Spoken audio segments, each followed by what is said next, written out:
Hi friends, welcome back to our channel. ఈరోజు మన video వచ్చేసి కిచిడి అండి. కిచిడి తయారు చేసే విధానం, దానికి కావాల్సిన ఇంగ్రీడియంట్స్ ఏంటిదనే కంప్లీట్ మన వీడియోలో మొత్తం కంప్లీట్ చూడండి. వీడియో అర్థమవుతుంది, ఈజీగానే ఉంటుంది. మనకి ఏంటంటే మన వీడియో ఏదో హెవీగా చెప్పాలన్నట్టు కాకుండా సింపుల్గా ఉంటున్నట్టు, మనం ఉన్న ఇంగ్రీడియంట్స్ ఏమేమి ఉన్నాయి దాన్ని బట్టి మనం టేస్ట్ చేసుకోవడానికి ఏ విధంగా చేసుకోవాలనేది కంప్లీట్ మన వీడియోలో చెప్తా ఉన్నట్టు. ఏదో హెవీగా చెప్పాలని ఏం లేకుండా సింపుల్ అందరికీ, మన న్యూ లెర్నర్స్ ఉంటారు కదా, టిఫిన్స్ చేసుకున్న వాళ్ళు, ఫుడ్ ఏమైనా తయారు చేసుకున్న వాళ్ళకి అందరికీ ఈజీగా అర్థం కావడం కోసం అని చెప్పేసి మన వీడియోస్ ఉంటాయి అన్నట్టు. అయితే ఇప్పుడు దీంట్లోకి మన వీడియోలోకి వెళ్తే దానికి కావాల్సిన ఇంగ్రీడియంట్స్ ఏంటంటే ఆయిల్ వేసిన తర్వాత మనం పప్పు వేసుకున్నామండి. పప్పు నేను ఇక్కడ పెసరపప్పు వాడినా, కొంతమంది శనగపప్పు వాడతారు, శనగపప్పు కూడా వాడుకోవచ్చు. కొంతమంది ఎర్రపప్పు కూడా వాడే వాళ్ళు కూడా ఉంటారు. ఎవరి ఇష్టం వాళ్ళు అన్నట్టు, ఎవరు ఏం తినాలనుకుంటే దాన్ని బట్టి వేసుకోవచ్చు. ఇక్కడ నేను వాడితే మాత్రం పెసరపప్పు అండి. పెసరపప్పు, జీలకర్ర, ఆవాలు వేసిన, ఎండుమిర్చి వేసిన తర్వాత మనకి నేను కట్ చేసుకున్న వెజిటేబుల్స్ ఉన్నాయి కదా, ఆనియన్స్ కట్ చేసుకున్న, ఆలు కట్ చేసుకున్న, దాంట్లో మన క్యారెట్ కట్ చేసుకున్న, అలానే మిర్చి కూడా కట్ చేసుకున్న, పచ్చిమిర్చి. తర్వాత మనం టమాటా కూడా వేసుకోవచ్చు అండి.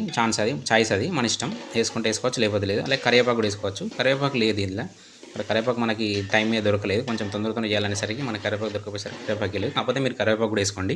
టమాటాలు కూడా మనం వేసుకుంటే వేసుకోవచ్చు, లేకపోతే లేదు, మన ఇష్టం అది. ఇవన్నీ వేసుకొని కొంచెం ఫ్రై అయిన తర్వాత దానిలో కొంచెం పసుపు, ఉప్పు వేసుకొని, మన ఇక్కడ ఏంటంటే నేను 10 kg అంటే 10 kg బకెట్ ఉంటుంది కదా, 10 kg బకెట్ రైస్ తీసుకున్నాను నేను. దానికి మనకు కావాల్సిన వాటర్ ఎంత అంటే 10 kg బకెట్ వాటర్ పోసుకొని తర్వాత ఇంకో కొంచెం వాటర్ పోసుకుంటే అయిపోతుంది. ఎంత ఒక మగ్ అట్లా పోసుకుంటే సరిపోతుంది. ఆడికాడికి పర్ఫెక్ట్ వస్తుంది కిచడి. కొంచెం వాటర్ ఎక్కువైనా మనకి ఫెయిల్ అవుతుంది, తక్కువైనా ఫెయిల్ అవుతుంది. కాకపోతే మనకి ఇక్కడ మెయిన్ ఏంటంటే మనం ఈ రైస్ పెట్టుకునేటప్పుడు వాటర్ మెయిన్ అండి. మనం తీసుకున్న రైస్కి వాటర్ ఎంత పోసుకోవాలనేది మనకు కంప్లీట్ మెయిన్ అన్నట్టు అదే. అందుకోసమని ఒక బకెట్ వాటర్ తీసుకొని దానిపైన ఇంకొక మగ్ ఎక్స్ట్రా యాడ్ చేసుకున్నాను నేను, అంతే, అంతకంటే ఎక్కువ పోసుకోలేదు. బియ్యం అలా నానబెట్టుకొని ఉన్నాయి పక్కకి. ఓకే, ఇప్పుడు మనకి కిచడిలోకి కావాలి కాబట్టి చారు, చింతపండు చారు అంటాం మనం తెలంగాణ స్టైల్లో, పచ్చిపులుసు అని కూడా అంటాం.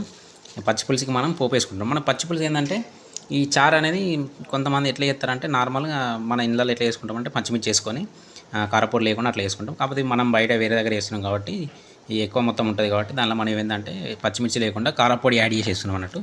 అట్లనే మనం పచ్చిపులుసుని ఇట్లా మనం గరం చేసుడు కాకుండా నార్మల్గానే అన్నీ కలిపి పెట్టుకొని, మన ఏంటి సాల్ట్, కారపొడి కలిపి పెట్టుకొని పక్కన పోపు వేసుకుంటాను అన్నట్టు నేను. దీంట్లో ఏంటంటే చారుకి మనం ఆయిల్ వేసుకొని, ఎండుమిర్చి, కొంచెం కరివేపాకు, కొంచెం పసుపు వేసుకొని కలుపుకుండే. ఈ చారు ఏంటంటే ఈ చారు మొత్తం రసం పిండేసుకున్న తర్వాత దీంట్లోనే కారపొడిను, ఉప్పు వేసి దీంట్లో యాడ్ చేసిన అన్నట్టు నేను. వేసి మనం వేసిన పోపుని దీంట్లో కలిపేస్తున్నట్టు ఇట్లా చేసుకున్నాను నేను. ఎందుకంటే మనం బయట 10 kg అట్లా వేరే దగ్గర వేసేసినాం కాబట్టి వాళ్ళు ఆ స్టైల్ని చేయమంటే అదే స్టైల్లో మనం చేసినాం అన్నట్టు. ఇప్పుడు మనం ఇక్కడ ఎట్లా చేసినాం అనేది కంప్లీట్ మన వీడియోలో మనం ఏంటంటే ఇంట్లో మనం వేరేలా కూడా చేసుకుంటాం అన్నట్టు. చూడండి, మనకి వాటర్ చూడు మసిలినాయి కదా, కొంచెం బాగా హెవీగా మసలనియద్దు, తొందరగా మనకి ఆ వాటర్ హీట్ అయిన ఆడుతుంటే అక్కడ తీసేసుకొని వేసుకోవాలి. ఎక్కువ మసిలితే ఏదైనా వాటర్ ఇనుకుతాయి. వాటర్ ఇనికితే మనం చేసుకున్న దీనికి కావాల్సినంత వాటర్ పోసుకుంటాం కదా, వాటర్ తగ్గిపోయినాయి అనుకో మళ్ళీ తర్వాత మనకి రైస్ ఉడకదు అన్నట్టు. అందుకోసం మనం బాగా ఎక్కువ మసలనియద్దు, జస్ట్ ఇట్లా హీట్ అయినా అనుతుంటే అక్కడే వేసేయాలి రైస్. పర్ఫెక్ట్ అక్కడికి వస్తుంది అన్నట్టు మన రైస్. అది అక్కడ ఉడుకుతుంది అని చెప్పేసి నేను ఈ గ్యాప్లో ఇక్కడ ఇది చేస్తున్నాను. దేని దానికి సేమ్ టైంలో తొందరగా అయిపోతుంది కదా అని చెప్పేసి కారపొడి కావాల్సినంత కారపొడి వేసుకొని కొంచెం ఉప్పు వేసుకున్నాం. ఇప్పుడు వేసుకున్న పోపు దీంట్లో వేసి కలిపేసినాం అంతే. చారు అందరికీ వస్తుందండి, బట్టిని ఈజీగా వచ్చేస్తుంది.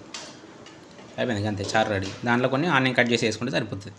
దాంట్లో ఆనియన్ కట్ చేసి వేసిన కొన్ని నేను. ఈ చారు చేసే గ్యాప్లో మనకి అక్కడ కిచడి కూడా ఉడికిపోయింది అన్నట్టు. కిచడి ఏంటంటే మనం రైసు మంట అనేది కొంతమందికి అర్థం కాదు.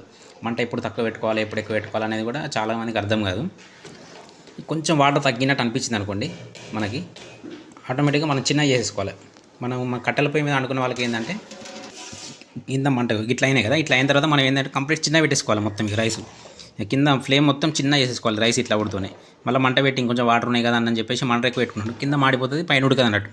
ఈ స్టైల్ వచ్చేసరికి మనం ఏం చేయాలంటే కొంచెం వాటర్ ఉన్నప్పుడే మంట చిన్న పెట్టేసుకొని మూత పెట్టేసుకోవాలి. ఎందుకంటే అది ఆ చిన్న ఉన్న హీట్కి, చిన్న ఫ్లేమ్కి మొత్తం వాటర్ అంతా వెళ్ళిపోతాయి. మన కట్టెల పొయ్యి మీద వాడుకున్నప్పుడు ఏమైందంటే మొత్తం కొంచెం వాటర్ ఉన్నప్పుడే తొందర వేసేయాలి. కింద నిప్పుకలకి ఏం చేయాలి, కొన్ని నిప్పుకలు పైన వేసేయాలి. మన ఏంటి పైన మూత పైన వేసుకోవాలి. మూత పైన వేసుకుంటే ఏమైందంటే కింద ఆ దగడు, పైన ఈ దగడికి ఇంకా బాగా పర్ఫెక్ట్ వస్తుంది. అందుకే చాలామంది పెళ్ళిళ్ళల్లో ఈ గ్యాస్ల మీద కాకుండా కట్టెల పొయ్యి మీద వండుతారు. చూడండి, చిన్న పెట్టేసుకున్నాను నేను ఆల్రెడీ. అలా రైస్ అయిపోయింది. దీన్ని ఏం చేయాలంటే మన రైస్ని ఇక్కడ కింది పైన వేసుకోవాలి, పైన కిందికి వెళ్ళిపోవాలి. ఎందుకంటే పైన కొంచెం మనకు పుల్లలు ఉంటుంది కదా, అది ఉడకనట్టు అనిపిస్తుంది. అందుకని మనం ఏం చేయాలంటే ఇట్లా మనం రైస్ని కిందికి మీదకి మార్చుకున్నాం అనుకోండి, మళ్ళీ కొంచెం ఒక 2-3 minutes పెట్టుకున్నాం అనుకోండి, అవి కూడా మొత్తం పర్ఫెక్ట్ అయిపోతుంది అన్నట్టు. చూడండి, అట్లా అనుకోని మళ్ళీ మూత పెట్టి తీసేసుడే. ఇక్కడ మాత్రం ఫ్లేమ్ కంపల్సరీ చిన్నగానే పెట్టేసుకోవాలి. ఫ్లేమ్ ఎప్పుడైనా పెద్ద పెట్టినామంటే ఖచ్చితంగా ఫెయిల్ అయిపోతుంది అక్కడ రైస్. వాటర్ కొంచెం ఉన్నాయి అన్నప్పుడు కథం తొందరగా వెళ్ళిపోయి చిన్న పెట్టేసుకోవడమే మనం అట్లా. ఇదండి కిచిడి చేసే విధానం. అయిపోయింది, కిచిడి రెడీ అయిపోయింది. ఎవరైనా కొత్తగా చూసే వాళ్ళు ఎవరైనా ఉంటే మన ఛానల్ సబ్స్క్రైబ్ చేసుకోండి. అలానే మీ ఫ్రెండ్స్కి ఎవరైనా షేర్ చేయండి, కొంచెం మమ్మల్ని ఎంకరేజ్ చేయండి అండి. ఇదండి మన కిచిడి తయారు చేసే విధానం. థ్యాంక్ యూ ఫర్ వాచింగ్ అండి. Thank you very much. Bye.